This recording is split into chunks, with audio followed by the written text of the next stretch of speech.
Nah, kita masuk ke surveian AFP. Nah, surveian AFP itu adalah pengamatan yang dilakukan terhadap semua kasus lumpuh layu akut atau AFP pada anak usia kurang dari 15 tahun yang merupakan kelompok rentan terhadap penyakit polio. Jadi teman-teman di sini dibatasin untuk yang AFP ini khusus untuk yang AFP itu tidak tidak seluruh usia. Karena kalau apa namanya rata-rata nih ya rata-rata virus polio itu memang mudah terjangkit pada anak-anak umur di bawah 15 tahun. Ya, itu aja sih alasannya. Sementara di atas itu nggak eh, tidak bisa hidup ternyata si virusnya itu ya. Jadi jadi tidak termasuk kelompok rentan untuk terhadap penyakit polio. Nah, di sini yang perlu ditekankan adalah dalam surveian AFP itu bukan mencari kasus polio, teman-teman. Salah besar kalau misalnya eh, para dokter atau misalnya teman-teman surveillance sendiri, misalnya gitu ya, itu berpikir bahwa surveilan AFP itu mencari kasus polio. Salah. Ya, polio itu hanya bisa dideteksi di laboratorium. Ya, dideteksi di laboratorium. Nah, jadi baru ketahuan positif polio itu dari hasil lab. Gitu. Nah, kalau misalnya kita menemukan kasus AFP, ya kasus AFP itu eh, diperiksa di laboratorium, itu udah langsung ditetapkan sebagai KLB polio. Ya, jadi dari tadinya nol menjadi satu. Jadi seperti itu ya surveillance. Nah, kalau misalnya cakupan imunisasinya rendah, maka kemungkinan kasus polionya itu akan sangat tinggi ya, akan sangat tinggi. Kemungkinan terjadinya polionya itu sangat tinggi. Karena ancamannya di mana-mana teman-teman, apalagi kalau misalnya ketemu di lingkungan. Apalagi orangnya itu ternyata apa namanya mengkonsumsi air sungai dan sungainya itu ternyata dipakai buat MCK. Wah, itu luar biasa sekali. Dan risikonya besar sekali. Ya, dan masih banyak daerah yang seperti itu, ya kan? Nah, sementara kalau cakupan imunisasinya bagus, ya cuman AFP aja biasanya ketemu. Oke, ada lumpuh-lumpuh gitu ya, lumpuh-lumpuh yang layu, kemudian juga yang akut. Tapi pas begitu diperiksa lab, aman, tidak pernah polio positif gitu ya. Nah, definisinya itu adalah lumpuh layu akut atau mendadak atau AFP, akut flaccid paralysis. Jadi ini si kaki ini gitu ya, itu nggak bisa kaku gitu ya, nggak bisa berdiri, keplek aja lah. Nah, gampangnya keplek kali ya. Kalau kalau bahasa ini bahasa apa namanya, bahasa daerahnya keplek gitu ya, kayaknya keplek flexit ya gitu ya kalau ya. Ya. Nah, ini semua anak umur kurang dari 15 tahun lumpuhnya itu sifatnya lemas ya, lemas, layu gitu ya, kayak keplek gitu. Kemudian terjadinya mendadak dalam waktu 1 sampai 14 hari dan bukan disebabkan oleh trauma atau ruda paksa. Ya, atau trauma ya. Jadi bukan karena kecelakaan, teman-teman. Bukan karena kecelakaan atau bukan karena jatuh baru lumpuh gitu ya. Kalau kalau jatuh dari motor juga kan kaki nggak bisa diapa-apain kan, nggak bisa bergerak gitu. Karena apalagi habis habis ketiban apa motornya misalnya. Nah, itu juga mengakibatkan lumpuh layuh juga ya. Dan sifatnya mendadak. Makanya kasus-kasus yang seperti begitu itu eh, sempat bisa dimasukkan ke dalam kategori AFP, namun harus ada catatan bukan disebabkan oleh trauma gitu. Kalau disebabkan oleh trauma nggak bisa ya. Nah, kalau ragu-ragu ya udah laporin aja sebagai kasus AFP gitu. Daripada kecolongan kan, jadi mending dilaporkan saja. Kalau ragu-ragu ya dokter dokter apa neuronya atau dokter sarafnya mungkin ragu-ragu misalnya "Ini apa ya polio mengarah ke polio apa bukan sih soalnya kok lumpuh layu ya apa segala macam itu ya laporkan aja pokoknya kalau ketemu yang lumpuh layu laporin ya. Yang jelas empat kriteria ini itu harus diingat betul-betul dan yang paling penting jangan sampai kita berpikir mencari polio tidak mungkin ketemu. Nah, sulit ketemunya karena polio itu adanya di lab ya. Nah, apakah kasus AFP itu adalah polio? Nah, belum tentu ya. Kasus AFP itu belum tentu polio. Untuk menentukan bukan polio, maka kita harus mengambil spesimen ya, spesimen yang harus diperiksa.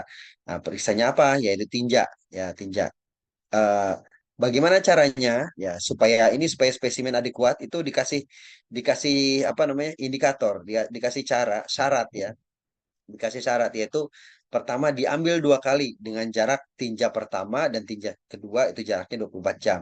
Hari ini, misalnya hari ini ya jam segini ya jam setengah 9 diambil satu tinjanya, satu apa namanya satu cup misalnya itu ya, satu apa sih sebutnya tuh? Satu pot gitu ya, satu pot ambil, tek, bukan pot tanaman ya, buat buat naruh tinja gitu ya, ada tempat buat naruh tinja, ambil secolek aja taruh gitu ya, nanti besoknya dia apa namanya buang air lagi, ambil lagi ya, minimal 24 jam, terus diambil dalam 14 hari sejak anak mulai lumpuh. Nah, ini syaratnya nih, ini yang menunjukkan bahwa dia akut ya. Jadi kalau misalnya akutnya kapan, apa lumpuhnya kapan nih? Oh ya ini 14 hari yang lalu misalnya. Sudah 2 minggu lumpuhnya seperti ini. Oh yaudah, itu langsung diambil swab apa diambil tinjanya ya untuk membuktikan bahwa dia bukan polio.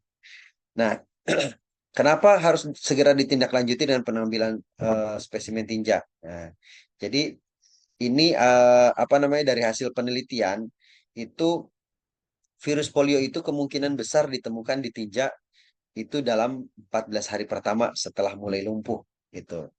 Ya kan dia kan fekal oral ya teman-teman ya, fekal oral ya. Jadi eh, mungkin dia terkontaminasi megang atau mungkin kena dari lingkungan gitu ya, makanan yang kotor apa segala macam misalnya gitu ya, atau terkontaminasi dengan kotoran-kotoran gitu ya, kotoran manusia lain itu biasanya kalau kayak di daerah-daerah yang mandi cuci kakusnya itu masih mengandalkan aliran air sungai, wah itu tinggi sekali itu risikonya. Nah, itu kalau misalnya sudah terpapar seperti demikian kemudian lumpuh misalnya gitu ya, anak kecil ya kurang 15 tahun lumpuh. Nah, itu eh si apa namanya? Si virus polionya ini dia akan eh, bergerak sampai ke bawah, teman-teman. Bergerak sampai ke bawah masuk ke dalam pencernaan dan akhirnya terkumpul di dalam feses atau di dalam tinja. Nah, makanya ini tinggi sekali peluangnya untuk ketemu polio kalau diambil dengan cara yang tepat dan waktu yang tepat. Itu. Nanti kalau udah lebih dari 14 hari itu apa namanya kemungkinan ditemukannya itu malah kurang ya, kecil ya. Ini seperti dalam grafik yang terlihat. Oke. Nah, ini beberapa kemungkinan-kemungkinan penyakit yang dikategorikan sebagai AFP. Ya, jadi kalau ketemu penyakit-penyakit kurang lebih seperti begini, itu langsung biasanya dilaporkan sebagai kasus AFP. Ya, misalnya apa namanya hipokalemi. Ya, hipokalemi saya pernah pernah ketemu kasusnya tuh hipokalemi. Cuman memang pada orang dewasa ya. Jelas kalau pada orang dewasa, kalau hipokalemi biasanya apa gara-gara kecapean sekali dan dia kurang minum. Itu biasanya akan lemes ya, lemas dan badan itu menjadi tidak berdaya sama sekali. Lumpuh layu, cuman tetraplegi. Tetraplegi itu seluruhnya, tangan sama kaki itu nggak bisa ngapa-ngapain. Itu saya pernah menemukan itu kita kira sebagai AFP. Nah, ternyata memang setelah diperiksa lagi kaliumnya rendah sekali dan dia didiagnosis sebagai hipokalemi. Dan seterusnya ya ini cukup banyak ya, tidak perlu dihafal. Ya, tidak perlu dihafal. Oke, jadi kesimpulannya adalah AFP itu bukan diagnosis. Diagnosis akhirnya itu sesuai dengan di lab. Jadi ini istilahnya jembatan keledai aja. Kira-kira kalau misalnya ada yang neuralgia, ya kesemutan gitu, kesemutan yang menyebabkan kakinya tidak bisa bergerak, layu gitu ya, tidak bisa berdiri gitu, lumpuh layu gitu, tak berdaya gitu ya. Nah itu masuk sebagai kategori AFP. Ya, nanti diagnosisnya apa? Diagnosisnya ya di lab. Nah, ini kode ICD-10-nya banyak sekali ya. Jadi kurang lebih dari yang daftar penyakit ini diterjemahkan ke dalam ICD-10. Ini saya kira teman-teman nggak perlu baca detail ya, baca detail. Cukup tahu saja bahwa di rumah sakit itu biasanya berpatokan ke dalam ICD-10 ya, ICD-10. Oke. Instrumennya Banyak yang dibuat untuk AFP ya, ada FP1, KU60 dan resumedik, ada list kasus AFP. Nah, ini masing-masing punya apa namanya? Punya tujuan masing-masing ya, punya peruntukan masing-masing seperti form FP1 itu begitu ada kasus AFP itu langsung dilaporkan. Dan ini menjadi bekal untuk melakukan investigasi. Kan tadi kalau misalnya ketemu kasus AFP kan langsung di PE kan. Nah, dia data-data dasarnya ada di sini di FP1. Nah, kemudian ini juga menjadi form pendukung untuk pemeriksaan spesimen. Nah, ada form KU60. KU60 itu digunakan pada saat kunjungan ulang 60 hari. Jadi, kalau misalnya ada kasus yang apa namanya?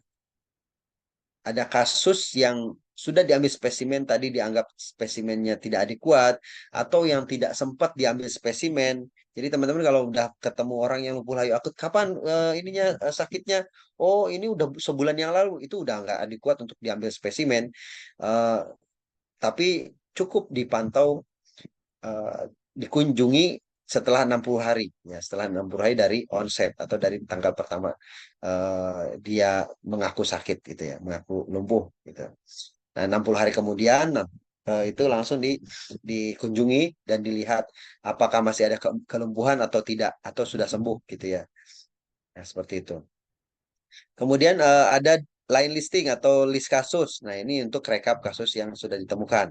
Nah, ini berfungsi sebagai raw data untuk analisis lebih lanjut. Nah, ini kalau teman-teman yang kepentingannya epidemiolog atau surveillance ya pasti ngambil yang ini, form list kasus. Ya. Nah, ini ada form pelacakannya nih. Wah, ini lengkap sekali ya teman-teman. Kalau misalnya ketemu kasus AFP ya cara bikinnya seperti inilah gitu ya.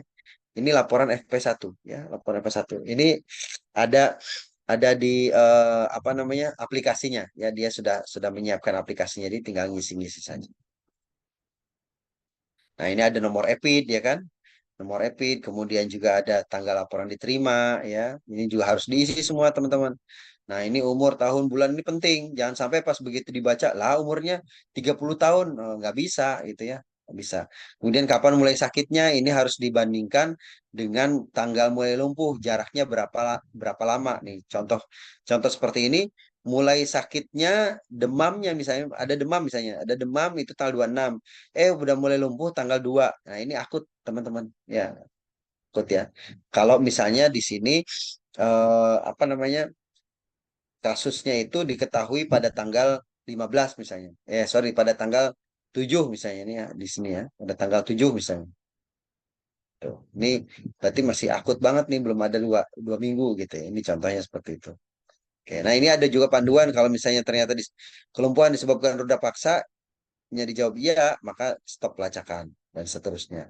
Ini kriteria-kriteria yang tadi kita sampaikan, kalau misalnya ini dijawab tidak, ya ini berarti stop pelacakan. Kalau misalnya di roda paksanya iya, ya stop pelacakannya. Jadi tidak udah nggak perlu dilanjutkan lagi karena memang tidak masuk ke dalam kriteria apa namanya kriteria polio ya AFP. Oke, ini contoh formnya ya. Oke, nah kan nih diterangin semuanya. Kemudian juga anggota gerak yang lumpuh itu yang mana ya? Nah ini juga harus dipilih ya. Kelumpuhan atau cuman gangguan rasa raba ya atau kesemutan gitu kan. Ya, kesemutan itu Baal misalnya. Nah, ini juga nanti diidentifikasi di sini ya. Oke, terus nah, ini yang dibulet-buletin ini adalah yang tidak boleh dikosongkan, harus diisi. Oke. Berikutnya, nah, ini kalau misalnya ada pertanyaan dari kelumpuhan yang sifatnya layu, lumpuhnya di anggota gerak yang mana, gitu ya. Oke. Nah, ini juga sampai ada ketentuan-ketentuan tanggal pelacakan tidak boleh mendahului tanggal mulai sakit. Ya dong, masa tanggal pelacakan duluan baru tanggal lumpuh ya kan? Nah, seperti itu. Jadi ini harus diperhatikan. Oke. Kan sama contoh seperti ini kan dia lumpuhnya tanggal 2, dilacak tanggal 4 ya. Ini juga harus diisi ya. Ini harus diisi juga tanggal pengambilan spesimennya. Oke, ini menjadi apa namanya menjadi acuan ya, menjadi acuan dari teman-teman di daerah untuk melakukan penyelidikan epidemiologi lebih lanjut. Nah, ini beberapa yang harus diperhatikan ya, tidak tidak boleh eh, diabaikan ya. Oke, tidak boleh kosong. Oke, ini diagnosisnya juga apa? Tidak boleh kosong juga teman-teman ya. Ya, namanya, nama dokternya juga harus diisi ya, untuk apa namanya pertanggungjawaban. Nah, ini form kunjungan ulang 60 hari ya. Nanti di sini akan dievaluasi masih ada kelumpuhan apa enggak gitu ya. Masih ada kelumpuhan apa enggak seterusnya. Kemudian ini resume mediknya ya. Kalau misalnya sudah dibuat resume medik ya kurang lebih nanti tampilannya seperti ini. Ya ya, itu ya. Seperti itu. Nah, ini wajib dilampirkan kalau kalau ada apa hasil ronsennya atau hasil-hasil yang lain-lainnya, foto segala macam itu harus dilampirkan. Oke, tanggal meninggal, surat meninggal ya, surat keterangan meninggal juga sama. Nah, jadi Indonesia harus bebas polio. Caranya adalah temukan dan laporkan sebanyak-banyaknya kasus lumpuh layu mendadak melalui surveillance AFP. Kemudian periksa tinja kasus AFP di laboratorium untuk membuktikan bukan karena polio. Oke. Nah, selanjutnya kita masuk ke campak. Nah, campak itu adalah suspek campak adalah setiap kasus dengan gejala minimal demam dan ruam makulopapular. Tuh. Kecuali sudah terbukti secara laboratorium disebabkan oleh penyebab lain. Jadi kalau misalnya sudah apa baru pertama ketemu itu dia ruamnya khas gitu ya, ruamnya khas dan ada demamnya, nah itu kita bisa apa namanya catat sebagai suspek campak gitu ya, suspek campak dan diambil spesimennya. Oke, nah kita untuk campak ini kita menggunakan case based misal surveillance, jadi surveillance berbasis individu, surveillance campak berbasis individu ya. Nah, ini apa namanya? Setiap kasus campak dilaporkan, diinvestigasi kurang dari 48 jam dan diambil serumnya dan dicatat secara individual gitu ya. Ada form MR01. Ya. Nah, jenis ruamnya seperti apa? Ada ruam makulopapular atau ruam makular, ada ruam papulofesikular dan ada peteki atau purpura ya. Nah, eh, beda ya, tampilannya beda. Jadi kalau kayak purpura itu dia apa? Kayak peteki eh, bintik-bintik merah lah gitu ya, bintik-bintik merah seperti perdarahan gitu ya, perdarahan tapi bentuknya bintik-bintik. Kalau papulofascikular teman-teman itu ada apa namanya lesinya tuh agak meninggi. Jadi kayak teman-teman tahu cacar ya. Nah, itu namanya papulofascikular. Bentuknya seperti itu. Nah, beda dengan makular atau makulopapular. Kalau makularnya saja itu merah merah kayak kaligata atau apa sih namanya tuh kayak bentol atau apa sih namanya? Bukan bentol. Ya kayak gambarannya sih kayak pulau-pulau gitu deh kayak gini nih ya tampilannya. Kalau makulopapularnya itu ada ada apa namanya? Ada benjolan sedikit gitu kayak bentol ya. Kesannya kayak gatel gitu ya. Nah, ini pada anak kecil. Oke. Nah, ini harus dibedakan, teman-teman. Kalau papulofesikular itu bukan campak. Jadi ini cuman kita menggambarkan jenis ruam. Yang benar adalah yang sebelah kiri ya, yang ini makulopapular. Jadi campak itu yang sebelah kiri. Kalau bentuknya yang papulofesikular atau peteki itu beda banget. Peteki atau purpura yang enggak kayak gitu ya. Kalau yang peteki itu mirip-mirip kayak apa namanya? Yang demam berdarah gitu ya. Kalau papulofesikular ya cacar gitu ya. Seperti itu. Biasanya seperti itu. Kalau yang makulopapular ya inilah yang khasnya campak. Ada bahkan ada urut-urutannya ya, urutan munculnya juga. Nah, ini diagnosis banding dari em, campak itu banyak ya. Banyak sekali ada denggi ya, kemudian ada varicella, HFMD dan sebagainya. Ini diagnosis-diagnosis bandingnya yang teman-teman harus pahami supaya nanti pas begitu ketemu di lapangan itu bisa memastikan, bisa menduga-duga ini ngarahnya kemana. Oke, nah, jadi HFMD varicella itu bukan. Nah, terus ini bagaimana kalau terjadi KLB, campak rubella ya. Campak rubella itu kalau ada satu kasus ya disebutnya udah KLB ya teman-teman.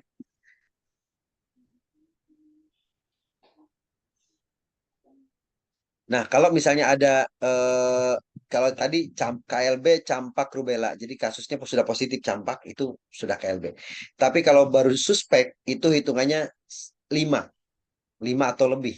Ya, 5 atau lebih yang terdeteksi dalam waktu 4 minggu berturut-turut ya dan punya klaster ya atau mengelompok dan mempunyai hubungan epidemiologi yaitu KLB suspek campak. Dan ini harus dilakukan penyelidikan menyeluruh ya yaitu kunjungan dari rumah ke rumah gitu ya. Kunjungan dari rumah ke rumah sampai mencari kasus tambahan. Siapa tahu ada lagi. Kemudian pencatatannya setelah individual menggunakan form MR01. Pengambilannya 10 spesimen serum dan 5 spesimen urin. Gitu ya.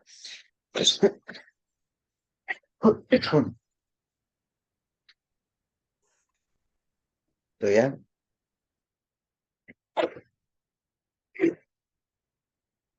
Oke. Nah, kalau di campak itu ada tagline kilat campak ya. Kilat campak itu kenali, laporkan dan tindakan awal. Jadi ketika ketemu suspek campak dengan gejalanya demam dan ada ruam atau bintik-bintik merah, eh, itu segera dilakukan pelaporan gitu ya. Segera dilakukan pelaporan oleh oleh semua pasien guys dan dilakukan pelaporan ke surveillance Dinas Kesehatan Kabupaten Kota, kemudian provinsi, dan dilakukan tindakan awal. Apa tindakan awalnya? Untuk medisnya tentu apa namanya dilakukan perawatan medis, ya, memberikan obat turun panas dan vitamin A, ya, jika diperlukan. Kemudian menggunakan masker, kan dia penularannya melalui droplet, ya. Kalau ada komplikasi ya dirujuk, ya. Nah, biasanya komplikasinya itu sesak napas atau diare, misalnya. Nah, bagaimana melakukan pengambilan spesimennya? Koordinasi dengan petugas lab, nanti diambil eh, 1 mililiter, diambil pada hari keempat sampai dengan 28 jam sejak 20 sampai hari ke-28 sejak munculnya ruam, gitu ya. Kalau urin diambilnya 60 mili. Tuh. Atau spesimen apus tenggorok pada hari ke-0 sampai hari ke-4 sejak muncul ruam. Oke, ini kalau disertai dengan apa namanya konjungtivitis ya biasanya seperti itu atau ada batuk-batuknya. Oke, pengirimannya dalam suhu 2 sampai 8 derajat, gitu ya. Oke, jadi ketemu suspek campak seperti ini, apapun itu bentuknya, kita langsung laporkan ke puskesmas atau ke rumah sakit. Kalau ketemu apa namanya lebih dari 5 ya 5 atau lebih, maka dia sudah langsung harus ditetapkan sebagai KLB. KLB-nya KLB apa? KLB suspek campak. Ya, kalau suspek campak saja ya cuma 1 orang. Nah ini ya, instrumen pelaporannya cukup banyak juga. Ada form MR 01, 02, 03, 04, 05, 06. Ya, masing-masing dengan apa namanya punya kepentingannya masing-masing ya. Oke, bisa teman-teman nanti bisa dibaca lebih detail ya. Nah, ini ada formnya seperti ini ya. Ya kalau form MR01 itu kan instrumen utamanya ya seperti ini. Jadi semua data-data dikumpulkan ya, dimasukkan, jangan sampai ada yang kosong ya, jangan sampai ada yang kosong. Jadi biar bisa kelacak semuanya ya.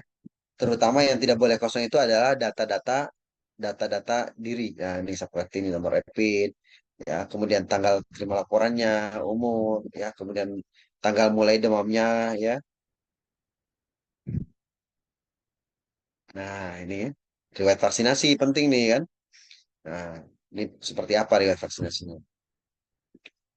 Oke, bahkan riwayat pernah kena kasusnya juga itu eh, bisa dimasukkan di sini. Ini beberapa kolom yang tidak boleh kosong ya teman-teman. Oke, ya ini sama ya kayak tadi ya ketentuan-ketentuan untuk pengisian formnya biar nggak salah-salah gitu kan.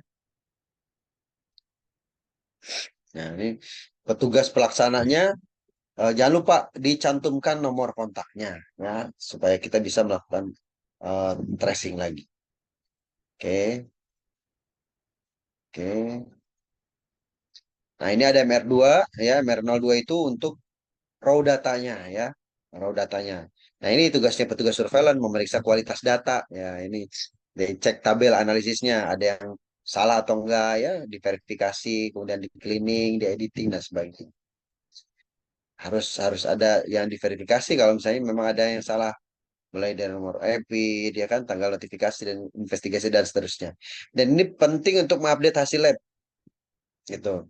Jadi kalau udah ngirim spesimen ya ke lab itu harus di follow up terus gimana hasilnya gitu. Supaya nanti tabel analisis ini juga akan berubah. Karena kalau tidak ya sayang-sayang ya. Kita udah capek-capek nyari-nyari dapat data tapi ternyata ada yang kurang tidak diupdate. Nah, ini MR03 ya, teman-teman. Ini adalah pemberitahuan penderita suspek campak rubella gitu ya. Oke, pengumuman KLB ya. Kemudian ini ada rekapitulasi kejadian campak ya. Ini tadi rekapnya kayak line listnya gitu ya. Ya, hampir sama lah ya kayak tadi. Dia teman ini MR05. Oke.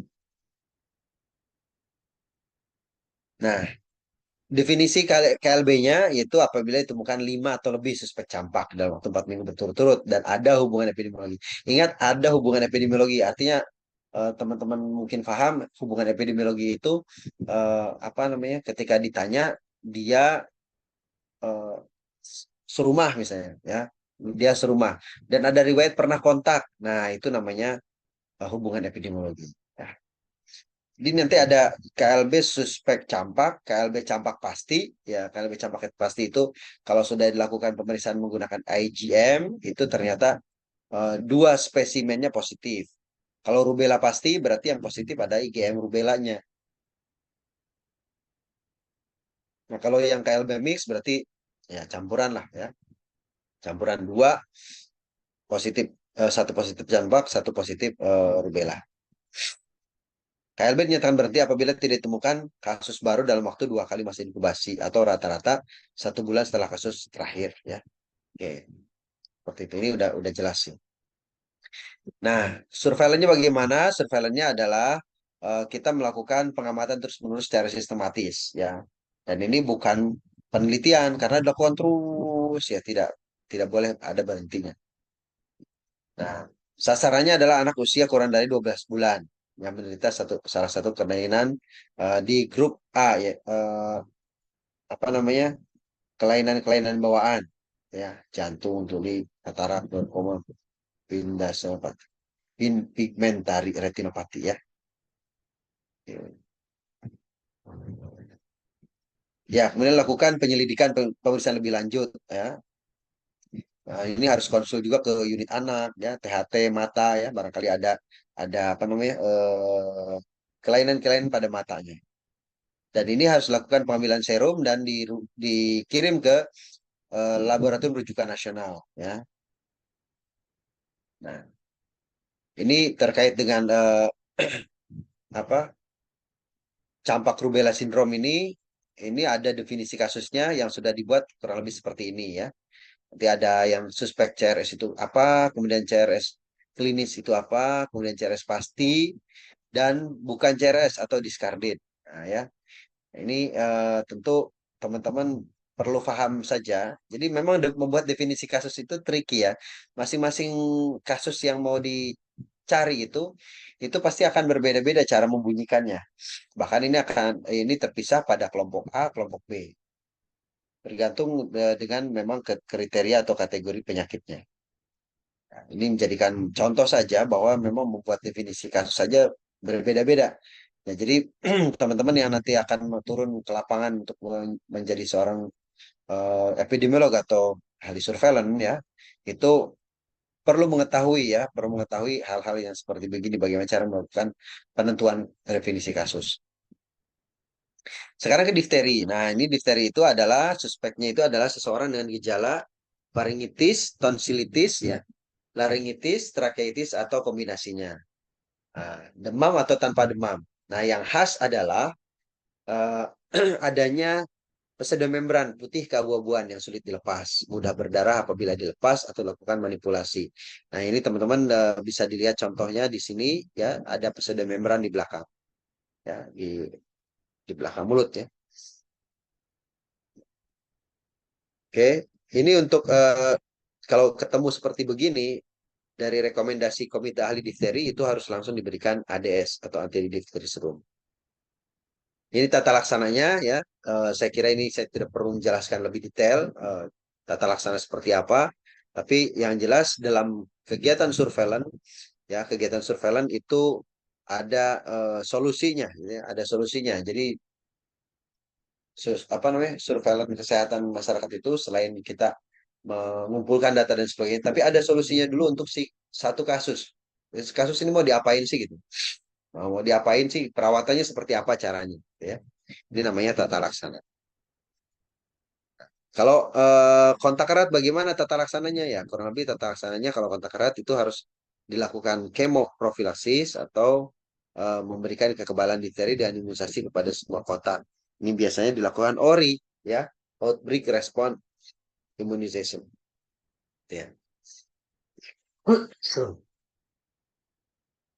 Oke, berikutnya. Nah, kapan disebut KLB untuk difteri?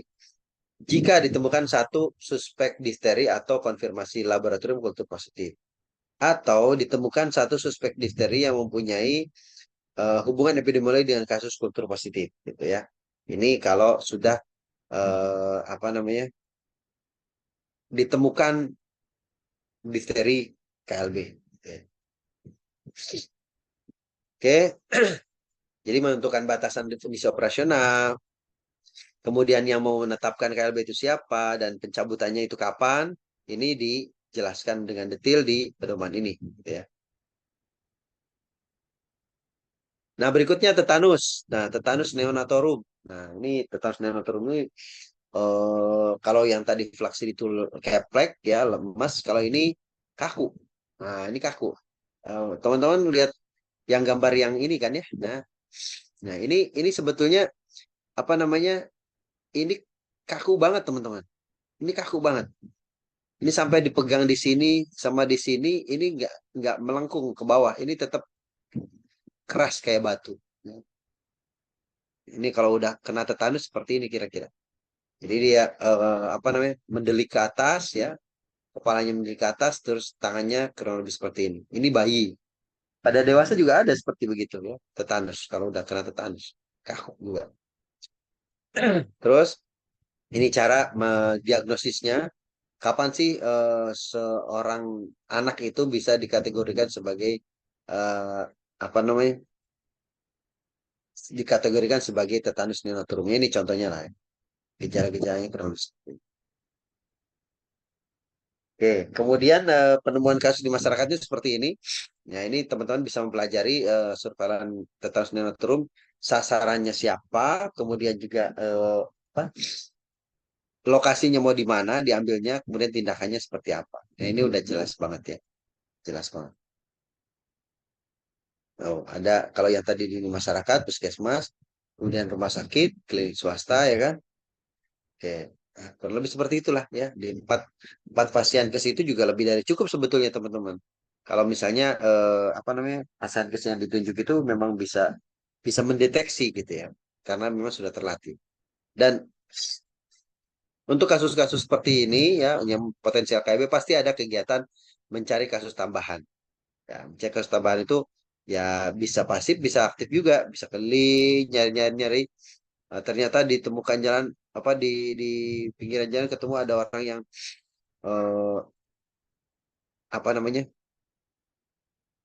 Kayaknya kok ini apa ya mirip-mirip dengan kasus ini gitu ya. TN gitu. Itu bisa dijadikan sebagai kasus tambahan. Atau kasus tambahan itu berasal dari eh, apa ya namanya? eh, dari akibat gitu ya, dari faktor risiko. Misalnya kayak kayak dulu ada yang dukun bayi itu ya, dukun dukun bayi itu ternyata dia kalau kalau menolong persalinan itu harus menggunakan bilah bambu misalnya.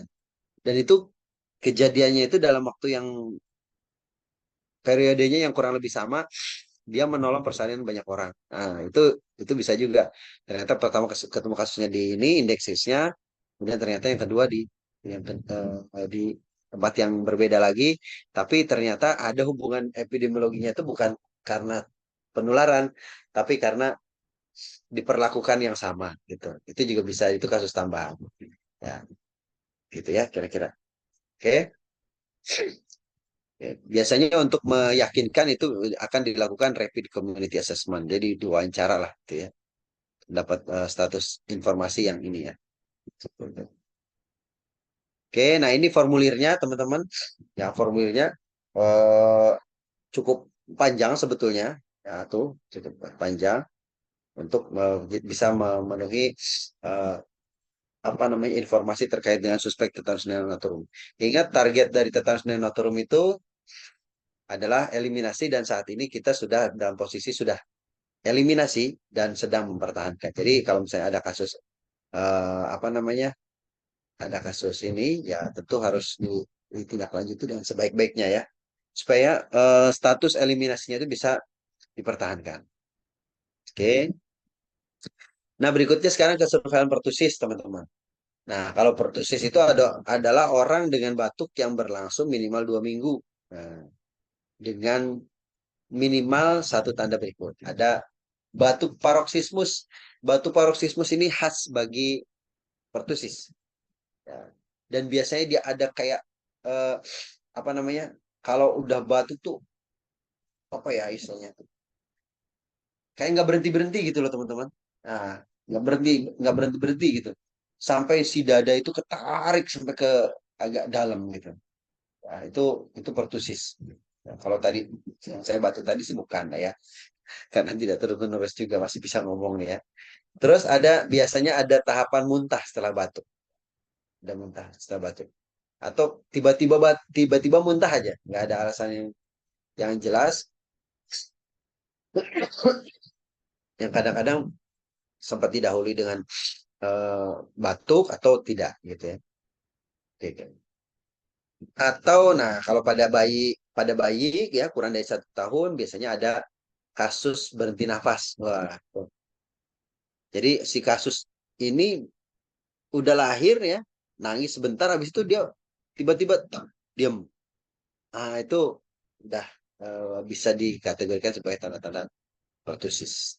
Walaupun tidak tidak ini ya, tidak apa kita mungkin baru dapatnya itu gitu ya pada anak usia 1 tahun.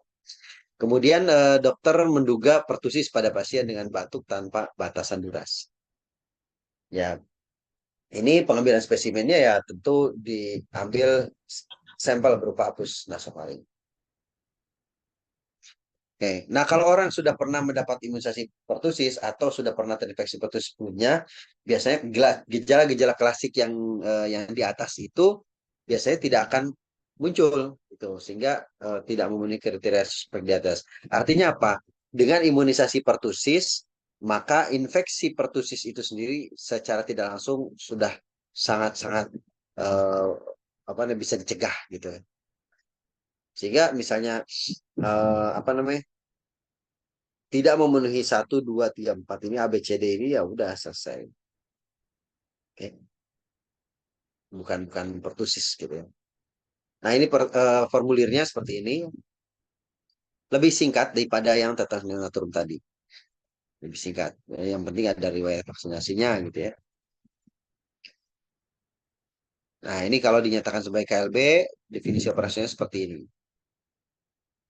Terus ini tata cara pelaporan kasus PD3I apa namanya udah disiapin juga tentang dashboardnya ya.